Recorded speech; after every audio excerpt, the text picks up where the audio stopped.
All right, everyone, welcome back. This is hour 6 of our 45-hour lecture series. That is PChem 2. And as usual, we're going to do a review. Remember, we have the extra hour in the next hour. We're going to go over Jacobians and do some problems that are closely related to what's on the new problem set. In the meantime, I just wanted to update you on developments in the lecture center. Apparently, we've given up trying to get rid of the animals that have moved in. Now that the campus is deserted, we're reverting back to more of a natural state. And they've told me not to fight back. They said I'd be kind of in a lot of danger because there's a lot crazier things in here than whatever these are. I'm just going to live with the animals, so why not? All right, with that said, let's see where are we at with Maxwell-Boltzmann. Today is our last lecture on Maxwell-Boltzmann. This is going to be a little intense, so the textbook that I wrote for you, which is awful but free, goes into great detail. I don't want to rely on the textbook ever, and I'm not. I'm going to cover everything, but this is the hardest subject that we're going to cover in Maxwell-Boltzmann, and then we're going to end. So if you get a little lost, you can watch the video over again and look at the textbook. And I will be incorporating more video elements, and you may notice that from compared to last week, I've had less video elements. Well, today I'll be putting in some nice figures and whatnot. Okay, let's just review a little, very briefly, what we covered last time. The average velocity, the average of anything is, that's the symbol for average, the distribution times the thing you want the average of integrated over all possibilities. Don't forget that. That's going to appear on the first test, and of course we've worked through this a couple of times now. We have a few identities that give this to you. You solve this with integral identities. Do not expect to see that on the exam. I've done it. I don't want you trying to memorize this stuff before the exam. I'm going to throw a different problem at you, like average COVID patients in a hospital, or number of cats in a house, or pigs in a blanket. So look out for that. The main thing is that you know how averages work. Where do averages really come from? Because it's not the same thing as your elementary school, just add up the numbers and divide by n. We talked about that at length last Wednesday. Okay, now you have the RMS velocity, which is not the same, it's actually slightly bigger than the average velocity. We talked about why that's important, how you can relate that to pressure. You can prove the equipartition theorem from last semester. So that's in there. And we also had this question, the most probable velocity, which was where the derivative of the Maxwell-Boltzmann is 0. That is just fodder for questions on the exam. It's kind of filler, busy work. Sorry, but the questions are actually easy. We talked about that last Wednesday. Here's where they line up on a graph and whatever, it's in your textbook. That's kind of awful, but anyway, I'll be doing some digital figures here for this lecture. I won't bother with that. All right, now again, so simple review. Today's lecture is going to be a little difficult. We're going to be doing what's called relative, where am I at? Relative velocity today. And this is something that it's a little hard to set up, and I'm not going to go through all the bloody steps of the mathematics. That's done in the textbook. For those of you who just, if you've got to see how it's done every step of the way, look in the textbook. This is something that I think physics graduate students would do. So it's not really appropriate for this class. I'm going to give you the gist of how you do this and show you the end result. And we're going to be doing a lot of that in quantum as well, because some of the quantum mechanical problems we have require a math PhD, and I'm not going to do the integrals, I'm going to show you the results, and that's what I'm going to do today. Now, what is a relative velocity? Okay, now what we have to do is start thinking about not how I see a molecule, but how a molecule sees itself. Now, I have my gas chamber that I keep talking about, and in that gas chamber, there's a bunch of gas molecules, right? That's kind of the whole thing about Maxwell-Boltzmann, is that we have more than one gas molecule, and when you study them all simultaneously, and it has a way of kind of screwing things up. Okay, we've talked at length about that. Okay, now, again, I said, how do molecules see each other? Well, it's like cars on a road, right? You could have a molecule going 50 miles an hour right behind another molecule going 50 miles an hour. And of course, it doesn't take a genius to know that the relative velocity, meters per second, I won't write that. The relative velocity is 0. Just cars on a road, you're all going in the same direction. No one, from your perspective, is moving. It's kind of silly, but you know what I mean. What's more fun, of course, is to think about two molecules heading right at each other, each, say, going 50 miles per hour. And of course, their relative velocity would be 100 miles per hour. Not that we use miles per hour in this class. Now remember, you would actually subtract these two vectors to know that. So remember some of your physics. Maybe you had it in high school. So that would be 50 minus negative 50. Remember, that's going backwards. That velocity is negative. So 50 minus negative 50 would give me a relative velocity of 100 miles an hour. Okay, so again, high school physics, not too hard. What I want to do is calculate the average relative velocity. And the question is, wouldn't that be exactly the same as just the regular relative velocity? Because notice that I have two extrema. If two molecules are right behind each other, then they're not going 50 miles an hour, they're going 0. Oh, well, that's different. But notice how that's weighed against when they're coming right at each other. They're not going 0, they're going twice as fast. So it seemed like that would balance out, right? Because these represent the two extrema of molecules going 50 miles an hour. And they would average to 50 miles an hour. You know, 0 is a lot different, 100 is a lot different, but the average would be 50, the average molecule, the speeds that I've drawn here. So I would think that these would end up being the same. And they are, and class is over. No, just kidding. They're not the same, all right? This is, and I don't understand this. I have to admit, I don't understand why this thing is not the same as that. And I just cannot get my head around it. I just can't. It's so strange. Okay, but this is what we're going to prove. We're going to prove that we're going to calculate the relative velocity, and it is in fact not the same thing as just the average velocity. This is called a molecular frame, by the way. Molecular frame. This is how the molecules see each other. When I'm on the outside looking into that crazy gas chamber, then I'm in the lab frame, in which case this is true. But if I'm riding a molecule around, then I actually perceive a different velocity from my molecular brothers and sisters flying all about.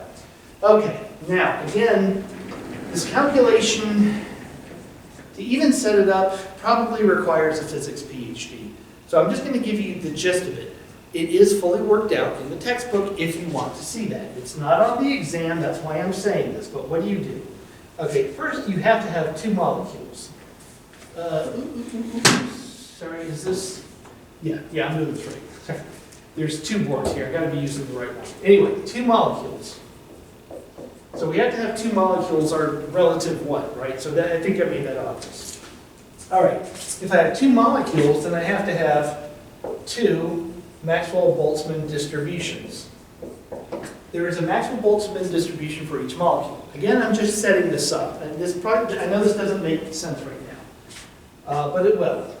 I'm just telling you what goes into the calculation. Now, if I have two molecules, two Maxwell-Boltzmann distributions, I have two velocity vectors. One for molecule A and the other for molecule B. And of course, those velocity vectors, VA and VB, go into their respective Maxwell-Boltzmann distributions. So I'd have two Maxwell-Boltzmann distributions. One is like 4 pi VA squared, e to the minus VA squared. The other is 4 pi VB squared, e to the minus MVB squared. Blah, blah, blah, some other stuff. Anyway. All right, so there's that. Now what? Okay. Now again, your math is good enough to do this, but it certainly is subtle and tricky, and I don't know how you would know to do this. Here's what you got to do. Now, this is all about relative velocity, so we better define relative velocity. Let's think about, let's say that VA is moving this way, here's our molecule, and VB, here's molecule B, and it's moving with VB. Those are vectors. The relative velocity is the difference, right? I've been saying that this whole time. So the relative velocity, well, we'll say it's A minus B, right? And I totally do not remember how to do this. I mean, I have completely forgotten. Let's see, what is this? This would be A, that's A, that's minus B. Is that right? I don't remember. Anyway, it's something like this. I think that's right. Right, so I'm adding two vectors, but I flipped the B one, right? VA minus VB. So there's V rel. Okay, so what? All right, here's where this gets a little weird. And this is the part I'm telling you, I don't know how you would know how to do this. And so you may be asking yourself, well, this was on an exam. Let me answer that. It's not, but number two, let's just say it was. You're asking, well, how would I know how to do this next part? Because someone like myself tells you. And the next part, what I mean is, we have two velocity vectors, VA and VB. I've defined a relative velocity right here. That's one velocity vector. So let me state that again. We start out with two velocity vectors, but now I have one velocity vector. That's not enough. This problem has two molecules, two Maxwell-Boltzmann, two velocity vectors. As I'm transforming it to this molecular frame by defining the relative velocity, I've gone from two velocities to one velocity, VA and VB to V rel, 2 to 1. That's bad. We have to have two velocity vectors. We start with two velocity vectors and two Maxwell-Boltzmanns. When I transform this from the lab frame to the molecular frame, that's what this process is called, then I still have to have two velocity vectors. I've only got one. So here's the thing that I don't think you would know how to do it until someone shows you how to do it, which is what I'm doing now. You have to define a second velocity. That, by the way, is like orthogonal to V rel. That's like saying I've got like X and Y, and those are 90 degrees. If I turn one, I have to turn the other. I still need both of them, and they both need to be 90 degrees.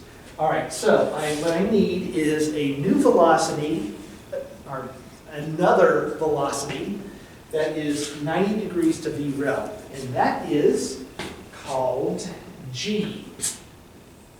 Okay, so I have V rel, which is a vector, and I've got this G, which is the center of mass velocity. Okay, and that is defined this way. We start to see mass get put in this. So it's just the sum of the velocities weighted by their masses. So, of course, we'll assume that these are the same molecules. It's all O2, but because I have two different ones, I'll differentiate them, even though really they're the same. Anyway, I think that's obvious. Hopefully that's obvious. Okay, now I've started out with two velocity vectors, and I've still got two velocity vectors, V rel V, in the center of mass G. Okay, now the way that looks is, so now let me show you where we're going with this. Let's think about a molecule. Okay, here's our A guy, and here's our B guy. All right, now, these things could be moving anywhere. Right? Of course they are. Now, where they're going, there's some probability to where they're going, which is determined by a Maxwell-Boltzmann. So that's A. B can be doing whatever it wants to do. There you go. Again, it has its own Maxwell-Boltzmann distribution, yada, yada, yada. What we're going to do with this velocity stuff is we're going to define whether there's a collision. And if there's a collision, then we have to calculate the probability that these two molecules have run into the same space at the same time. All right, now think about this.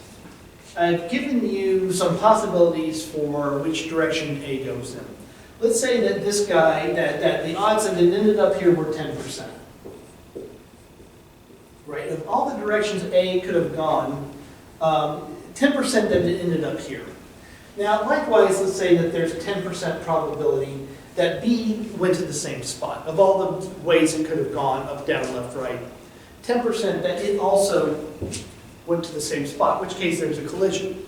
What's the probability of that collision, right? It doesn't take a math degree to know. 10% times 10%, 2 flips of a coin, right? Same thing. You multiply probabilities. 10% by 10%.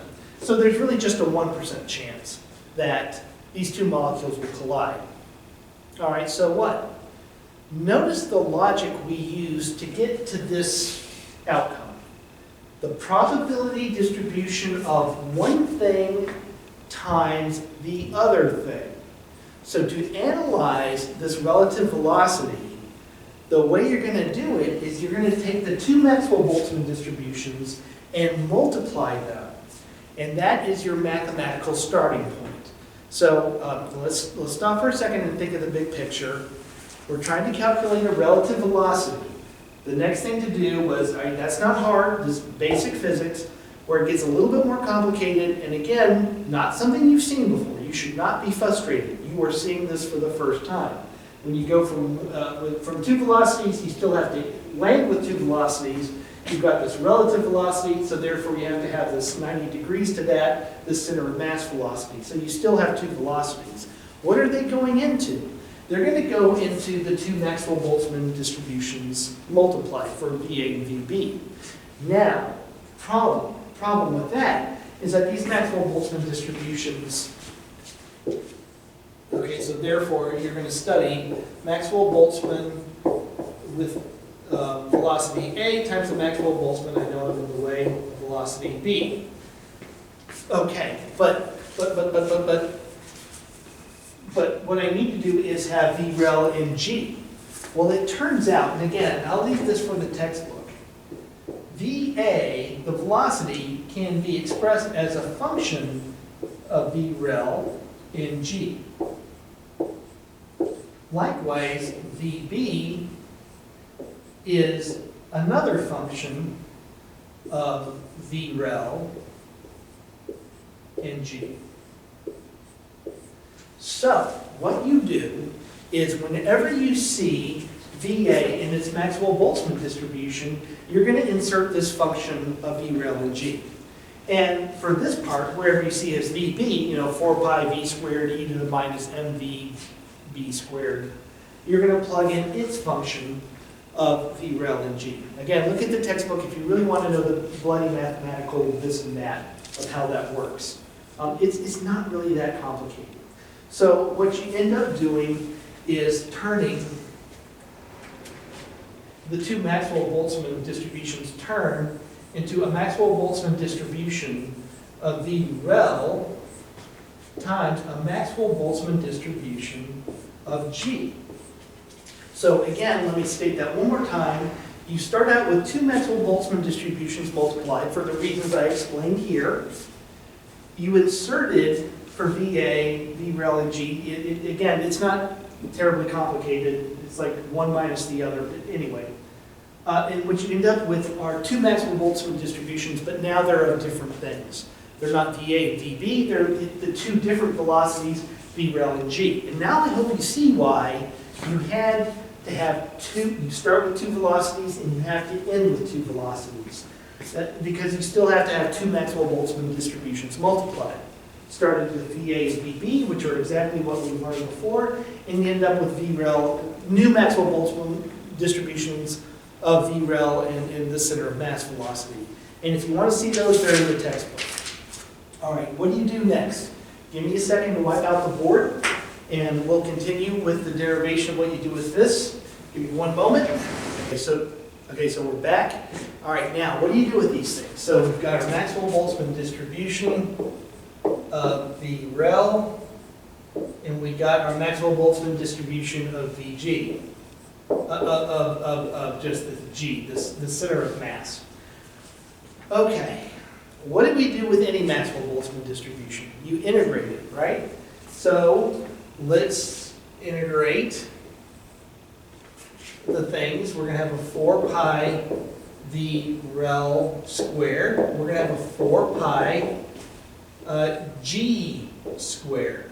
dV rel dg. Now this is set up exactly like we talked about 1 week ago. How to,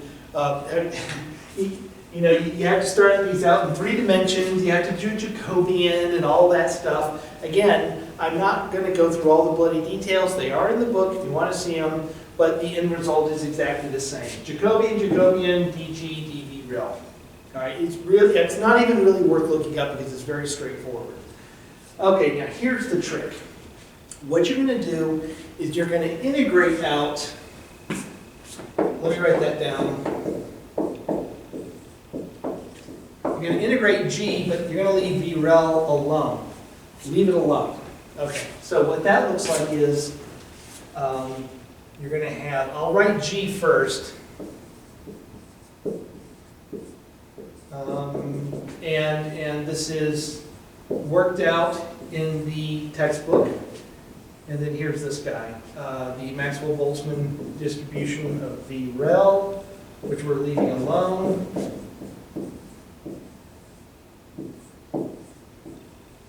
Almost forgot a square. There we go. Okay, so what? Well, you integrate this thing, and guess what? It just turns into a bunch of constants. Let's just call that q, like I'm prone towards doing. Now it's just a bunch of constants. So now you see what you've got is now you've got a regular looking Maxwell-Boltzmann distribution. It has slightly different constants in front of it. It's not 4 pi m over 2 pi k b d, blah, blah, blah. Anyway, it's got slightly different constants, but it basically looks roughly the same as the Maxwell-Boltzmann distributions we've been dealing with this whole time. Right, so anyway, so this is the flow of things. 2 velocity vectors, switch them to 2 different velocity vectors, plug them into 2 different Maxwell-Boltzmann distributions, multiplied for the reasons I just said, integrate one, leave the other alone, and now you've got just one Maxwell-Boltzmann distribution, which is a function of relative velocity. You can integrate it from all possible values. You see that it's normalized. It has all the right properties, including the ability to do this. You can now calculate the average relative velocity by taking that sucker. Hold on, let's not forget all the constants that came out from integrating out the center of masses, yada, yada, yada. We're going to take v rel, multiply it by the Maxwell-Boltzmann distribution of v rel. 4 pi v rel squared dv rel relative. All right, now we'll of course look that up in a calculus textbook, look it up online, find an identity, maybe we'll use some online integrator to do it, whatever. It's mostly just a bunch of constants. And what you find is this. You get the answer, and the answer looks real similar, looks familiar. 8 kBt over pi, there's no m for this problem because there's 2 masses. There's this little Greek symbol here, micro, I guess, which is a reduced mass. Now, I think you've seen that before. You should have seen reduced masses in physics. You may recall that you've seen reduced masses when you've talked about, maybe you've talked about that in kinetic isotope effects in organic class. Anyway, it's not much to it. It's MAMB over MA plus MB. Okay, by the way, just a little, little factoid about physical science. The reason it's called a reduced mass is, notice it has no units. No, sorry, it does have units.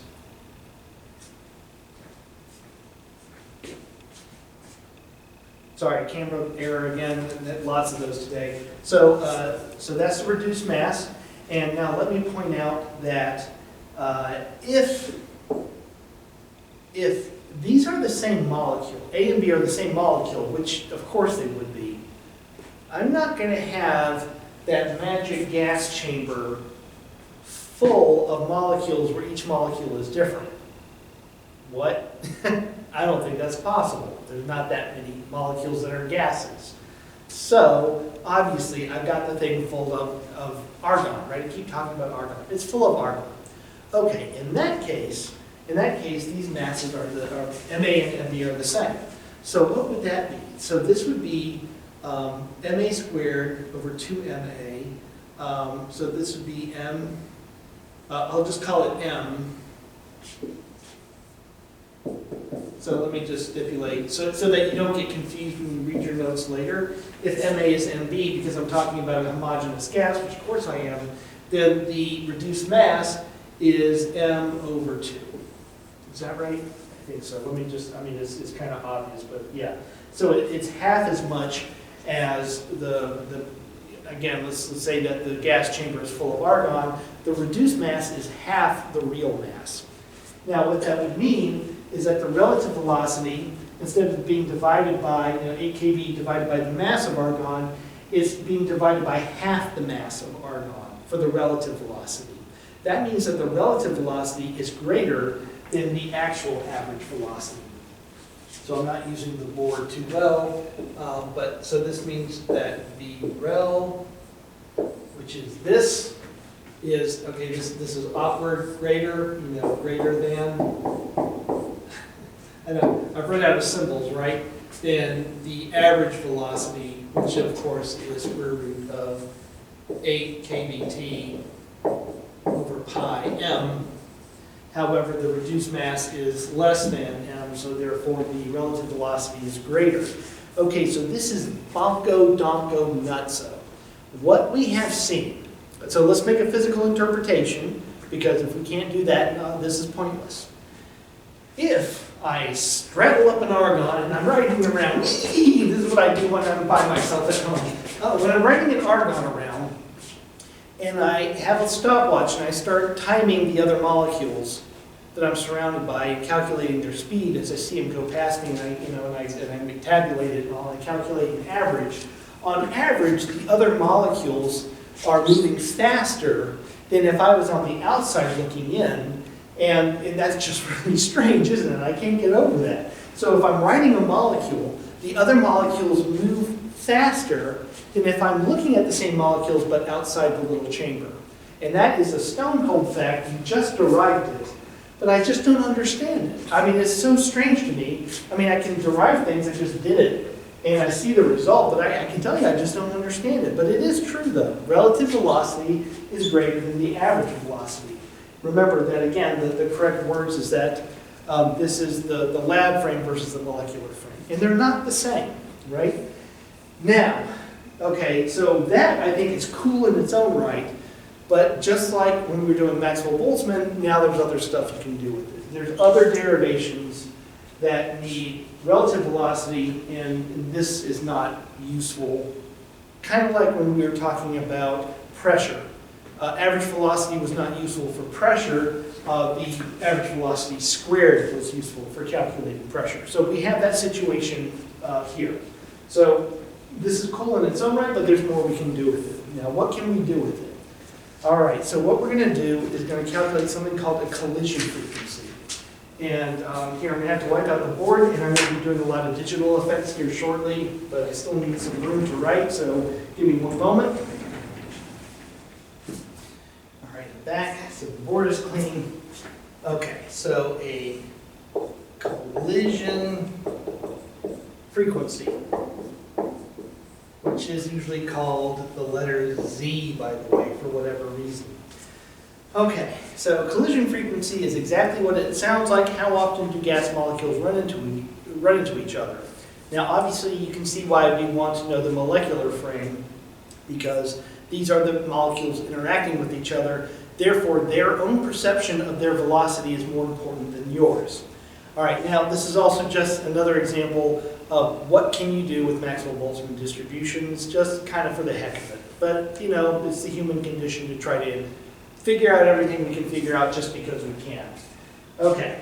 Okay, so I'm going to be using more digital effects. So I'm going to draw here. Remember I told you I have to draw things first, and then I'll put up a nice figure later, because I have to know what I'm looking at. This actually is surprisingly hard. I have a lot more respect for people who, actors with green screens at this point. Anyway, okay, so a molecule is moving. That's what I've drawn, so that's an argon. It's moving, and over some finite period of time, and since we're in the molecular frame, that's how far it moves. It moves the relative velocity times whatever, 1 second. Let's say dt is 1 second. And it moves probably pretty far, right? Gas molecules move quickly. Okay, so what? Here's what we're going to do. We're going to define a volume such that, here we go. So now the molecule ends up over here in this dt of time. And I'm going to draw another little cylinder around that. Let me try to make it look good, even though I'll do the digital effect here shortly. Okay, so what? Oh God, that's kind of awful. Anyway, I'll do a digital effect here shortly. Here, I'm doing it right now. Okay, so what's happening is this molecule is moving over a certain period of time. Now, I'm going to define that as being inside of a cylinder. Okay, so what? All right, let me get rid of the digital. The reason that that's happening is that as this molecule is moving, what I'm going to say is that at some point another molecule was within that volume, and because it was within that same volume at the same time, it had to have hit the first molecule. Now the reason that is that there's only enough room for two molecules in that volume. And I'm saying that because I'm defining it that way. So that makes this easy. It sounds kind of cheap, but that actually works. Okay, so again, I'm doing the digital. I have to stand away from it. Okay, so what you're seeing is that within this delta t of 1 second, there's this volume that's small enough such that another molecule inside of that volume could not be in there and not hit the first molecule. So they have to have collided. So that's what I'm going to call a collision volume. Now I have to think about how to define that volume. All right, now notice that, I've got rid of the digital, that this is the diameter. That is the diameter of the molecule. We'll do argon, make it simple. Argon's nice and round, it has a very well-defined diameter, and you have homework problems, with this kind of stuff in it. Okay, so it has a well-defined diameter. What is the volume of that cylinder? All right, let me come back here. The area of a cylinder is pi d squared. Again, d is the diameter. That's the area of that circle. And the volume, the collision volume, is therefore the area, pi d squared, the area times the length. So pi d squared, the rel delta t. Again, I'm replacing that with the digital, and hopefully that makes sense, and that is what I call the collision volume. Okay, now how do you interpret a collision volume? Let's say that this volume that we're looking at, let's say it's 1 meter cubed. That's way too big, this is a giant exaggeration, but whatever. Let's say that the collision volume is 1 meter cubed. What do you do with that? Well, now I have to give you a second piece of information. Inside the magic gas chamber, the density are 100 molecules per meter cubed. So in one moment of time, within a second, right? This volume is defined over a certain period of time. I'm going to call it 1 second. Within that 1 second, the collision volume is 1 meter cubed. I'm going to tell you that the density is 100 molecules per meter cubed. So within 1 second, how many collisions occurred? The answer is 100. 100 meters, if there's 100 molecules per meter cubed, and the collision volume in 1 second is 1 meter cubed, therefore, in that 1 second, 100 molecules collided. So I know I'm saying an equation, I know that's a bit painful, but it's really easy, it's not even worth writing down. So the idea is that you have to know how many molecules are in that collision volume via just the density of the gas. All right, so that makes more sense if I write it down. So here we go. So the number of collisions, now this will be within that dt time frame, is going to be the number of molecules divided by the total volume. I'm going to write out volume because V's are like velocity, right? So that might get confusing. Times the collision volume. So notice that the number of molecules divided by the total volume, for the reasons I just said, times the total volume times the collision volume is the number of collisions occurring within that delta t of time.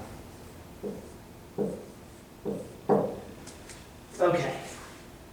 Now, next trick. And this is actually we're almost at the answer, by the way. It's actually really simple. N over V. Now, that is a density, and you may recall that we were able to relate in one of the lectures, we were talking about pressure to velocity. I can probably PV equals nRT. I can put in PV equals nRT right there, and I'm going to simplify this. Now, how do I do that? Okay, I've already mentioned I'm going to do P, I'm going to write out volume.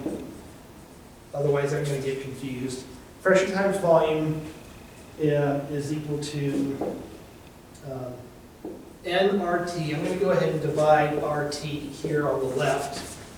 And N, of course, is the number of molecules divided by Avogadro's number by definition. Okay. So all I have to do is do some rearranging. Therefore, N over volume is just P over T, and then I've got NA over R. Now, hopefully, you recognize NA over R as 1 over KBT. As 1 over KB. So I've got P over KBT. So there you go. All right, so therefore, this is P over KBT pi d squared. Put this out. V rho.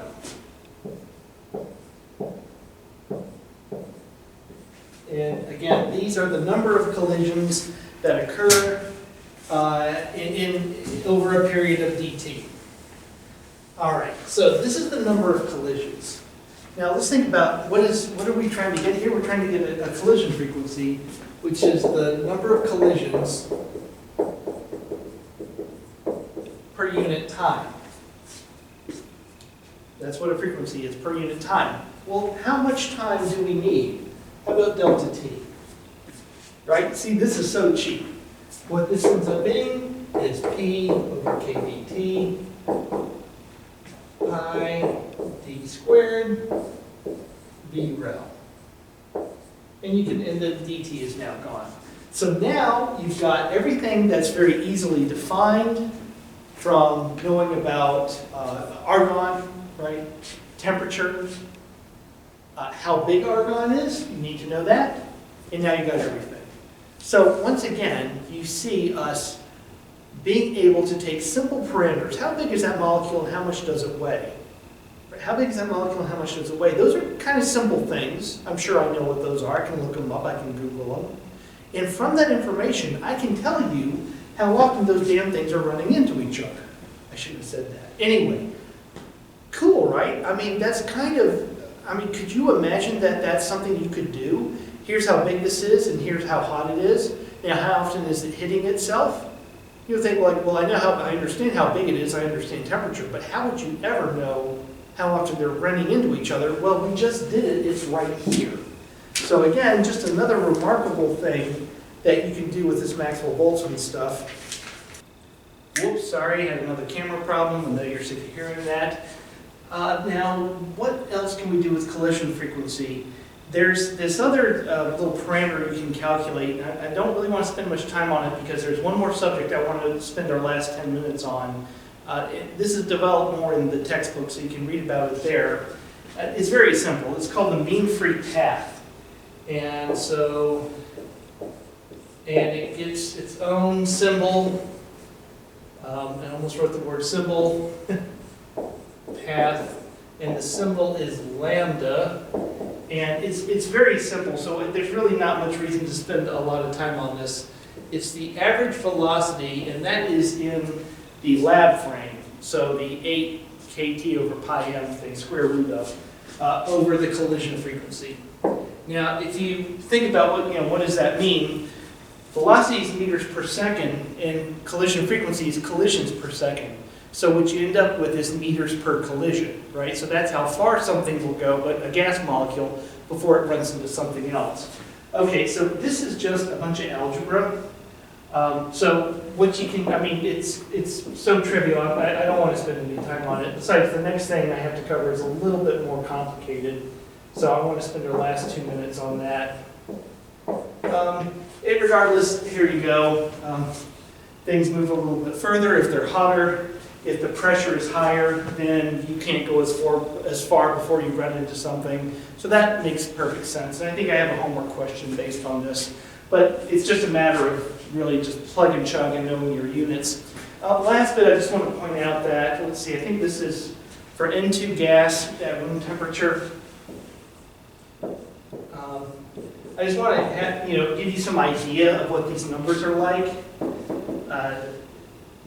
Something collides into something else pretty quick. So the collision frequency of N2 gas at room temperature is 5 to the 9th per second. So 5 to the 9 collisions per second. So that's kind of a lot, right? And the mean free path is 70 nanometers. Now that's not very far, but remember that a molecule is on the order of about 1.5 angstroms, where an angstrom is 0.05 nanometers, something like that. Anyway, I'll flash that up because I forgot. Okay, regardless, that's mean free path. Now I want to spend the remainder, about 6 or 7 minutes that we have, on something called a fusion. Okay, so what is a fusion?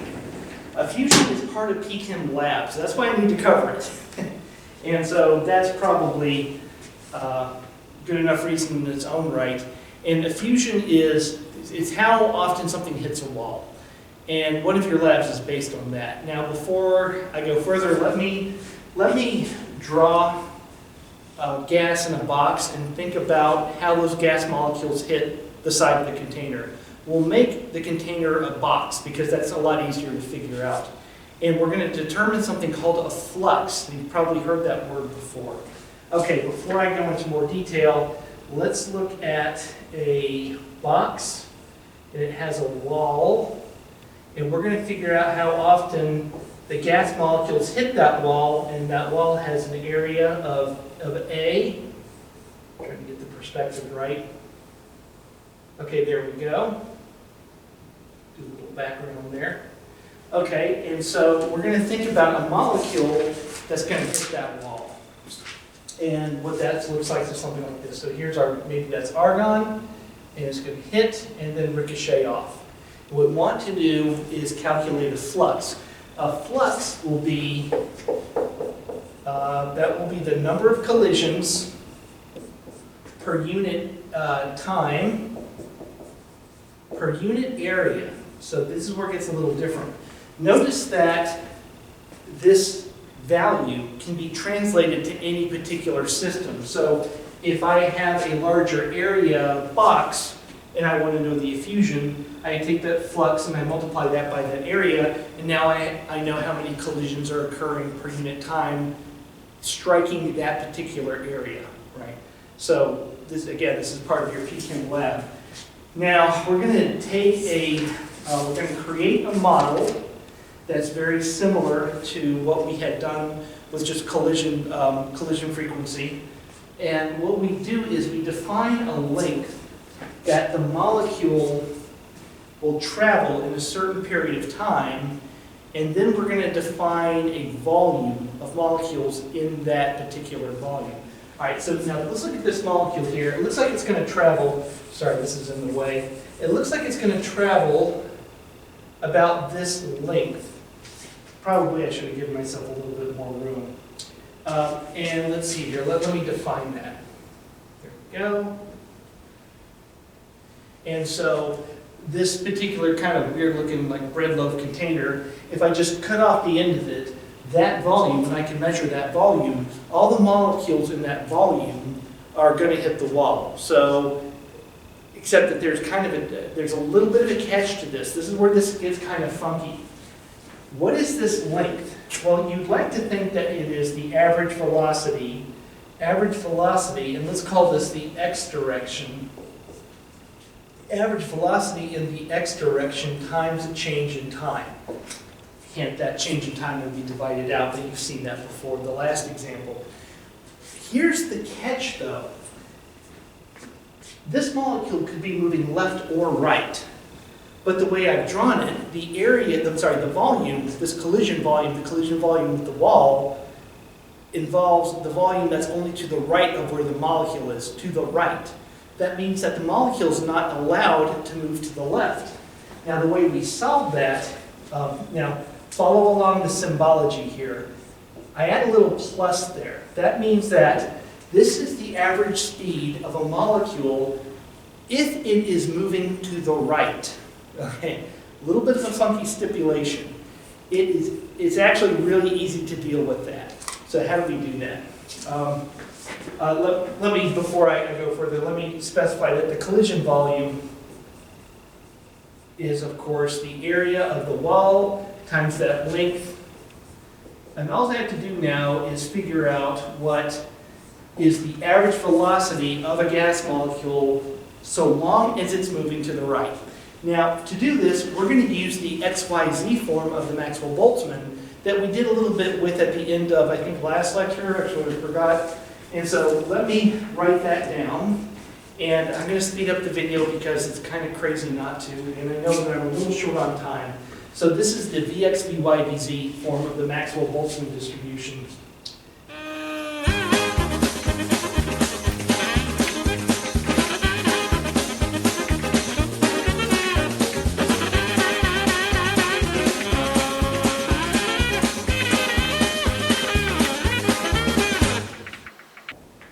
Okay, and now I'm back. All right. So, what do I do with this to calculate the average velocity in the x direction so long as you're going to the right? Okay, now I'm going to work with this whole monster, but heads up. I really could just deal with the x direction completely. Now the reason that is, and I want to be thorough, that's why I'm writing the whole thing out. But this is a problem entirely in the x direction. So the y and z parts, you know what's going to happen to them? I'm going to integrate them from minus infinity to infinity meters per second. And you should know already, or you can prove to yourself, oh, that's awful, that looks terrible. It has to be even, or the world might blow up. Okay, that's 1.0. That integral is 1.0. And this integral, let me get this little bracket perfectly even. That's close. Okay. So 1.0 times 1.0. Okay, so in other words, you can ignore it. All right, now we have to, obviously all the actions in the Vx. You may have noticed I left a little gap here. That was on purpose, because to get the average value for a velocity, of course I need to multiply that by velocity. So there you go. Next bit, how do you handle the fact that you're only moving in the positive direction? Quite easy. The lower limit is 0 meters per second. So, voila. All right, so what about this? Okay, so what we now do is we look up an identity. The identity, of course, is going to be whatever I find on the internet. That's what you will have at your exam. And as usual, you simply have to know how to use it. So all this advanced calc that I keep throwing at you, and I threw at you in that extra hour, and we'll throw at you in the next extra hour, by the way, you don't really actually need to know it, but it would certainly be good if you were comfortable with it.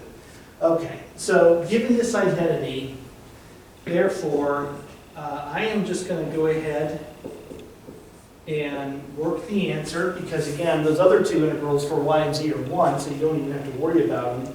Let's see, first, we take the constants out, so that's always easy. 2 pi kBt. Notice that there's no Jacobian, the 4 pi v squared. Right, remember that's because that's the net velocity form. Just wanted to point out that that's why that's not there. Anyway, sorry. Okay, then I've got a half. And then as usual, you just have to figure out what A is, and A is m over 2 kBt. I keep forgetting the 2, by the way. Okay, so what does that turn into? That clearly is going to be square root. Notice that velocities are always the square root of kBt. over 2 pi m. Quite a bit smaller value compared to those other velocities that we calculated, but whatever. Okay, with that, let's see, what do we get? Let's go back to, here, let me toss this up. Let me take 1 second to rearrange the board so that I can draw what so I can write the final result and also draw that apparatus that you're going to use in PChem Lab. So I want you to see that ahead of time. Just give me 1 second. All right, I'm back. You know, I just realized I may not have been standing in the right position. I keep forgetting that I'm going to be adding those video elements. So hopefully right now you're looking at a way better picture than the one. I don't like what I drew up there. You should be looking at a way better picture of my little model for the gas hitting the wall, and maybe that makes a little bit better sense what's going on, so sorry about that. Anyway, all right, now what do we got? Now that I know the average velocity of a molecule, as long as that molecule is moving in the right direction, let's see what do I do with that. Okay, so a flux, the number of collisions, as I defined before, right? The flux is going to be the number of collisions divided by per unit time per unit area. The number of collisions in this model will be the number of molecules in that box divided by the volume of the box. Now, as before, we've already gone through this. This can be related to PV equals nRT, so that's really P over kBT, just like we had derived earlier. Okay. Okay, so then you multiply this by the collision volume, which has that area for the side of the box. Average velocity so long as you're moving forward, and delta T. And this ends up being pressure over kBT, area, the velocity, kBT over 2 pi m. Half delta T. And therefore the flux, which would help if I could spell it. The flux is the number of collisions per unit area, so I won't write all that out because that's kind of stupid. It ends up being P over square root of